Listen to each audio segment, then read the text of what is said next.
Para receber todas as novidades do canal, inscreva-se e se curtir o vídeo, clique em gostei. Aproveite para acompanhar a Rede Super nas redes sociais. Hoje é o Dia Nacional de Combate ao Abuso e Exploração Sexual de Crianças e Adolescentes. E para falar sobre, discorrer sobre esse assunto, para nos ensinar, para nos alertar aí e nos fazer orar, nós recebemos aqui o psicopedagogo Ivan Ferreira da Silva, um amigo, um parceiro, um homem de Deus. Ivan, uma muito honra, bom cara, dia, seja muito estar aqui com bem-vindo. vocês. Bênção pura. Hoje, a gente comemorar, quer dizer, trazer à memória esse dia, Dia Nacional de Combate à Exploração Sexual. Isso é um marco, é um ganho, é um avanço, mas ainda para um assunto que fala-se muito entre os dentes, não fala, Ivan? Ainda, Serginho, realmente é muito importante nós lembrarmos esse dia e que esse dia, né, que ele possa permanecer por todos os outros, né, do ano. Mas eu queria contar só uma história rápida. Claro. Para poder dizer por que esse dia.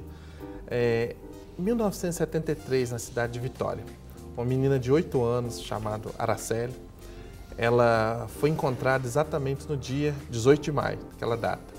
E ela foi encontrada e após ali um trabalho da perícia, foi constatado que ela foi espancada, teve ossos do corpo quebrados, ela foi torturada, ela teve ácido jogado em diversas partes do corpo, agredida sexualmente, inclusive com partes da genitália ou daqui do seio com marcas de mordida, e ela foi encontrada abandonada no terreno baldio. Qual a idade? 8 anos. E esse crime, ele prescreveu impune, sendo que esse crime envolvia pessoas da alta sociedade de Vitória na época. E houveram muitos momentos na apuração desse crime, como, por exemplo, morte de testemunhas importantes do caso, pessoas que estavam envolvidas na apuração e foram afastadas, e diversas outras situações. No entanto, o crime prescreveu impune. Em 2000, foi instituída, então, a Lei 9970, a qual institui o Dia Nacional de Enfrentamento à Violência contra a Criança e Adolescente, uma data para ser marcada e ser lembrada. E eu até pergunto, Ivan, você observa ao longo desse processo que eu vejo que é uma data comemorada, mas eu acho que nem precisaria existir, porque o respeito ao ser humano deveria ser algo vivido. Mas, infelizmente, essas datas surgem, essas campanhas, esses movimentos surgem devido ao esquecimento do próprio ser humano, da valorização do outro. Mas o que você tem observado? Tem tido um aumento significativo de violência contra a criança? Veja bem, hoje existem muitos mecanismos instituídos na nossa sociedade, principalmente para que sejam realizadas denúncias. Certo. Então, Disque 100, por exemplo. como por exemplo o Disque 100, ou no estado de Minas também o Disque Direitos Humanos, que é o 0800 031 1119, e com isso a sociedade tem se posicionado mais no que se refere à denúncia. Okay. No entanto, se nós retomarmos aqui o programa anterior que estava falando da erotização precoce. Certo. Se o corpo é tratado como uma mercadoria, a sociedade, então, de uma forma geral, pode entender que não há problema em lidar com essa mercadoria, inclusive na infância. E são situações como essa, esses entendimentos que levam à situação do abuso e exploração sexual de crianças. Se é uma mercadoria e se alguém detém o poder dessa mercadoria, ou seja, ainda a cultura machista ou a cultura de que criança e adolescente não é um ser, mas é um objeto, isso tudo são pilares que fortalecem a perspectiva da violência contra a criança e o adolescente. Você disse aí sobre a questão da mercantilização dessa imagem, desse produto. A gente fala produto, mas fala com muita raiva, com muita indignação, viva, porque é assim que está sendo tratado. Visto que um artigo, assim, uma cláusula pétrea, se eu posso dizer, da nossa Constituição, é que toda criança e adolescente tem o direito à proteção. Sim.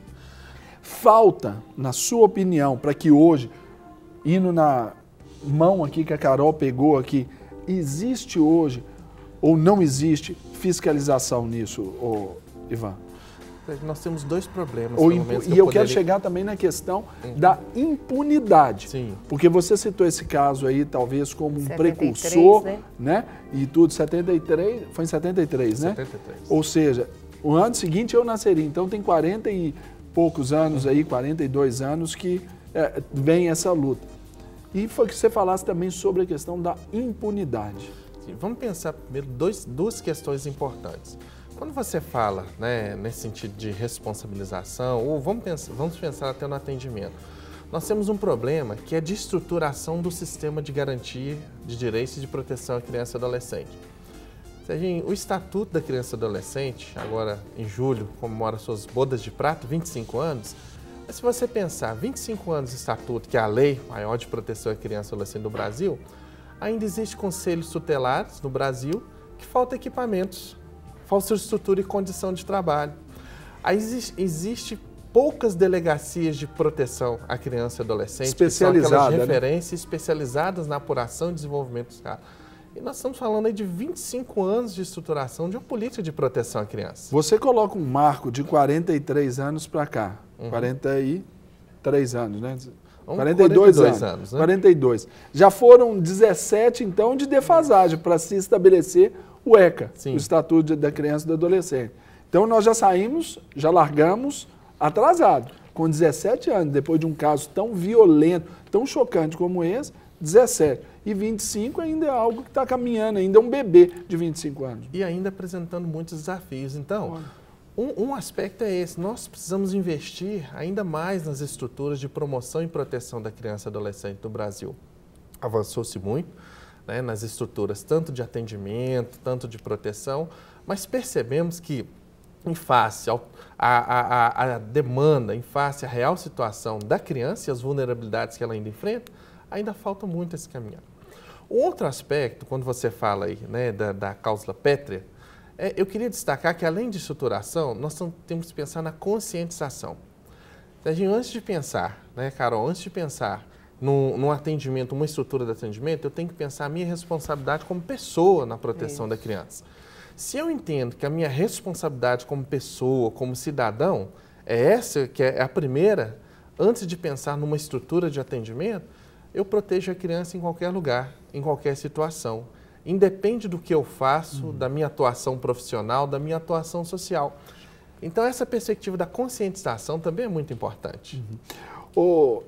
Meu querido Ivan, eu vou te pedir um tempinho, porque junto com o pessoal de casa, nós vamos acompanhar aqui um VT, né, que fala sobre a história de duas mulheres que elas foram molestadas na sua infância e quais são essas consequências e o quão terríveis elas são. Então, junto com você, Ivan, o pessoal de casa, nós vamos assistir. Roda pra gente. Então, eu fui molestada com 5 anos. Eu lembro que foi por um vizinho da minha avó. Assim, ele era muito doidão, usava droga e tal. E aí, eu lembro que eu estava numa cadeira de balanço no quintal, assim. Tinha uma árvore, uma gangorra. E aí, ele me chamou para ir no galinheiro, assim, para ver os bichinhos e tal.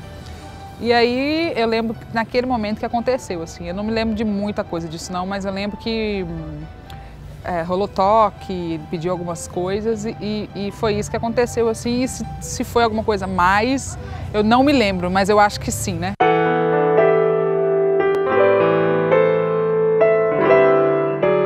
Minha mãe veio saber quando eu tinha pouco tempo, tem 24 anos. Eu não contei pra ninguém, eu guardei pra mim porque eu achei que fosse alguma coisa normal, igual era brincar de boneca ou jogar bola. O que aconteceu pra mim foi algo que era normal, a criança não tem muita noção do que é estar certinho ou errado. Isso afetou total a minha adolescência, porque eu acredito que quando isso acontece com a criança, ela perde aquilo que é a coisa mais linda que ela tem, que é a pureza. Então ela fica alerta sobre coisas que não é para a criança, tá? Por exemplo, a questão do sexo, essa questão de reproduzir aquela cena, isso aconteceu a minha adolescência toda e até quando eu estava com, sei lá, 22, 23 anos. Então o reflexo do que aconteceu quando eu tinha 5 me acompanhou a vida inteira. Eu era adolescente e um dos meus primeiros empregos, que eu trabalhei desde nova, eu fui abusada, né, por um homem. E uma das coisas assim, que eu mais me recordo era da dificuldade que eu tinha de contar. Então eu tinha uma dificuldade muito grande de falar com a minha mãe, eu sou filha de pais separados, então fui criada pela minha mãe, de contar para ela. Isso aconteceu mais de uma vez, né? É uma coisa impressionante, assim, como que depois que isso acontece, tudo que envolve aquele ambiente, a gente lembra. Situações, cheiro, tudo que está envolvido naquele ambiente fica marcado mesmo na memória da gente. Eu não lembro com detalhes tudo que aconteceu, mas eu lembro do que mais me marcou foi quando a minha mãe, ela viu uma notícia que esse homem havia sido preso. E ela foi e me perguntou, então o que ele fez com essas meninas, ele também fez com você? E a gente chorou muito. Que ficou assim, foi toque nela, né, de me recolher, de me colocar no colo, eu era uma adolescente, aquele sentimento de culpa que ela tinha por acreditar que ela não tinha me protegido o suficiente.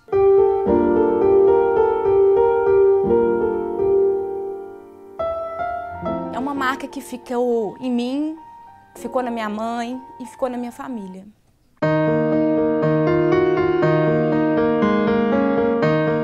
Teve uma época da minha vida que eu não queria mais casar. Eu não confiava em ninguém, sobretudo nos homens. Então eu achava assim que era impossível eu ter uma casa, eu ter uma família, eu ter filhos, eu deixar, né, meus filhos expostos a tudo que eu já tinha passado. E desde quando eu converti, eu tenho voltado a sonhar. Eu confio no propósito de Deus para minha vida, para minha família, eu acredito no resgate de Deus.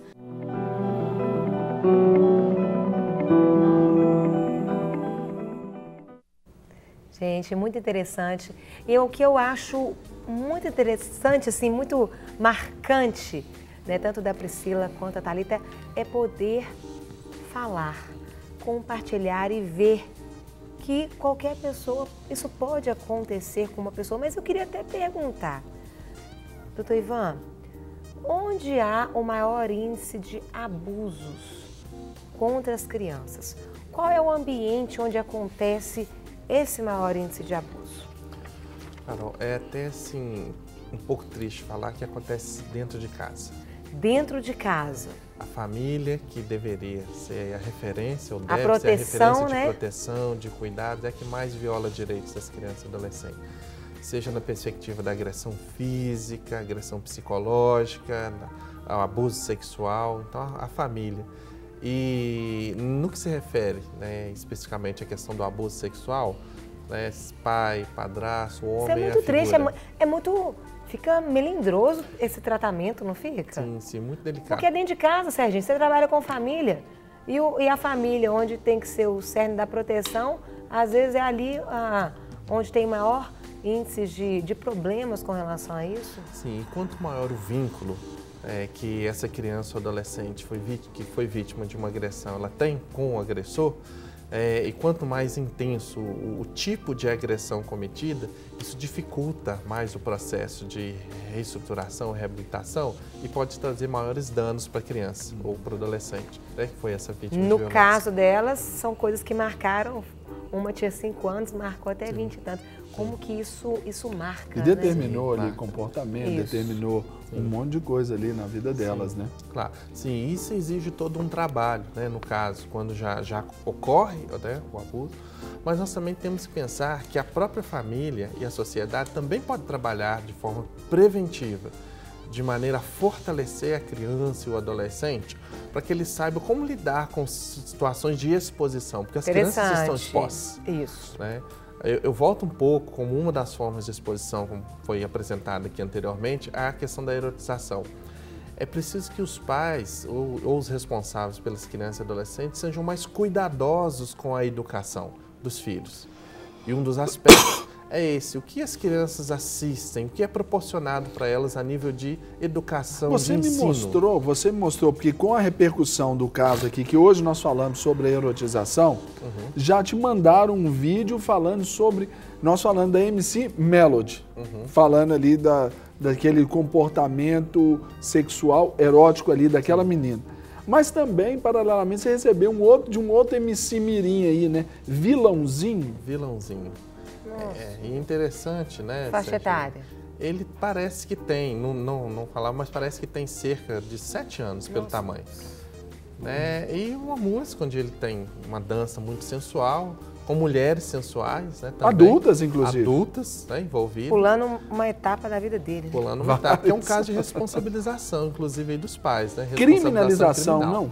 Sim, responsabilização criminal, né? Desses pais que expõem a criança a essa situação, que a torna mais frágil e vulnerável.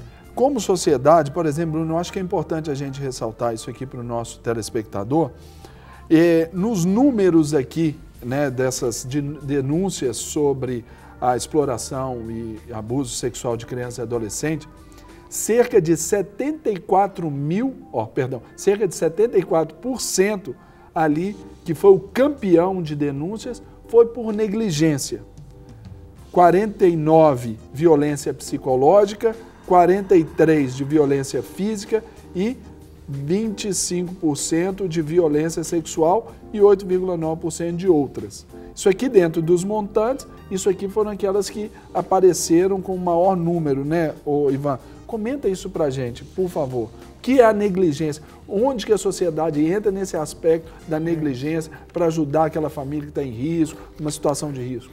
Sim, e essas denúncias podem ser cumulativas, né? Então, uma mesma criança pode ser vítima de negligência, como violência psicológica. Mais de uma. Até porque uma pode desencadear, né? Por isso que os percentuais ultrapassam, né? Ultrapassam 100%. Claro. Se nós pensarmos a questão, por exemplo, da negligência, ainda existem muitas situações, né, de que aquele ou aquela que deve prover os cuidados para a criança ou adolescente não fazem. E os cuidados não estão só relacionados à questão de alimentos. Certo. O cuidado, né, com a educação, com a saúde, o cuidado afetivo, né, o cuidado da proteção, crianças que vivem totalmente desprotegidas, né, à mercê de qualquer situação de risco. A negligência psicológica ainda acontece, muitas crianças que são desmerecidas do seu potencial, desconsideradas, né? Olha, você não vai servir nada na vida, você não vai conseguir fazer nada, você é incapaz. E diversas outras situações que colocam a criança em risco. E a violência física, que também acontece ainda muito, né? E muito em função de uma concepção da forma de educar essa criança ou adolescente. Agora, Ivan, gostaria que você comentasse esse dado aqui do jornal O Tempo, né? Foi de quando essa matéria? De sábado agora, sábado 16 de maio. Isso aqui, eu gostaria que filmasse aqui pra gente, por favor. Ivan, comenta aí, menores de 14 anos são alvo de mais da metade de abusos. Meu Deus! Serginho e Carol, isso é uma notícia muito chocante mesmo. Dados de Minas Gerais, que de janeiro a abril deste ano, fazendo um recorte com um tipo de violência. Aqui é um recorte de um tipo, o estupro de vulnerável, né, que são menores de 14 anos ou pessoa com deficiência. 1.290 casos de estupro em Minas Gerais, isso em 4 meses. 60% envolvem vulneráveis. É um número muito alto. Primeiro da violência em si, né, da situação, e você pensar que a grande maioria foi cometido contra criança e adolescente. Então nós devemos pensar, que sociedade nós estamos construindo? Até onde nós vamos chegar? Será que esse número nós vamos esperar chegar a 80%, 90% para tomarmos as medidas mais efetivas para enfrentar esse problema? Então nós precisamos nos posicionar. Nós, quando eu falo, primeiro, enquanto pessoa, enquanto cidadão, e nós temos que cobrar também estruturas mais efetivas, que possam coibir esses tipos de crime. Então, enquanto cidadão, nós devemos agir com consciência, mas também nós devemos cobrar que as estruturas de atendimento à criança e adolescente, que elas sejam efetivas e tenham o investimento necessário para cumprir o seu papel. Para receber todas as novidades do canal, inscreva-se e se curtir o vídeo, clique em gostei. Aproveite para acompanhar a Rede Super nas redes sociais.